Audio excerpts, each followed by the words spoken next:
Good morning, welcome to Going to Ground. Good to be with you again.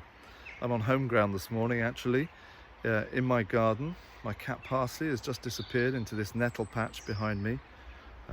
Parsley has discovered nature in the last few weeks, and such a love of nature has he that he brings as much of it as possible back into the house with him before it can scamper out again. So we'll see what he's got. It's Ascension Tide, a few short days when we consider earth and heaven. When we look up and look down, you probably know that old phrase, they're so heavenly minded, they're of no earthly use. Well, I think you've got to be heavenly minded actually in order to be of earthly use. And no major change politically or culturally takes place without a vision, an ideal vision of the future. Heaven is vital.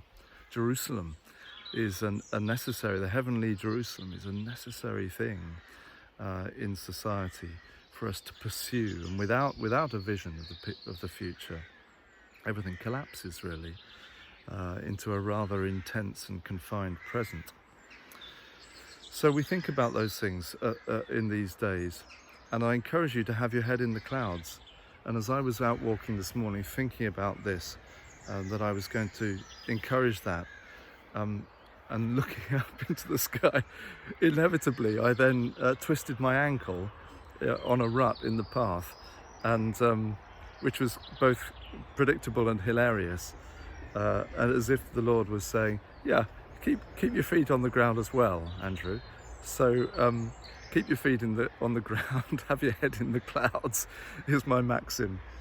And Ascension Tide is a consoling time for Christians, because we consider ourselves connected to God through the ascension of Christ, that heaven and earth are bonded in him, and that we see bits of heaven, glimpses of heaven on earth, and that the earthly life is also represented by him in heaven. So it's a time when we pray a lot. We attend to pray. We think about prayer and about that connection, the heavenly connection that we have.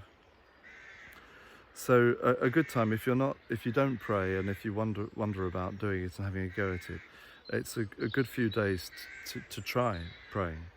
And the place to start, of course, is not with our own solo performance, as I may have said before. It's not that we have to get something off the ground, so to speak, but first to tune in to God's prayer for us. That's how it begins.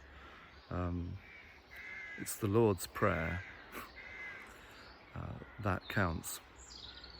I'm going to read to you from Francis Thompson's great poem, which captures this far better than I could. It's a poem called In No Strange Land. O world invisible, we view thee. O world intangible, we touch thee. O world unknowable, we know thee. Inapprehensible, we clutch thee. Does the fish soar to find the ocean, the eagle plunge to find the air? That we ask of the stars in motion if they have rumour of thee there. Not where the wheeling systems darken and our benumbed conceiving soars. The drift of pinions, would we hearken, beats at our own clay-shuttered doors. The angels keep their ancient places, turn but a stone, start a wing. 'Tis ye, 'tis your estranged faces that miss the many splendid thing. But when so sad thou canst not sadder cry, and upon thy so sore loss shall shine the traffic of Jacob's ladder, pitched betwixt heaven and Charing Cross.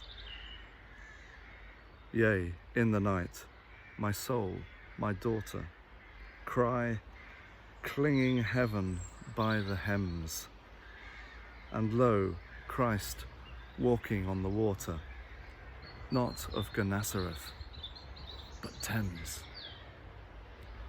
God bless you as you go to ground.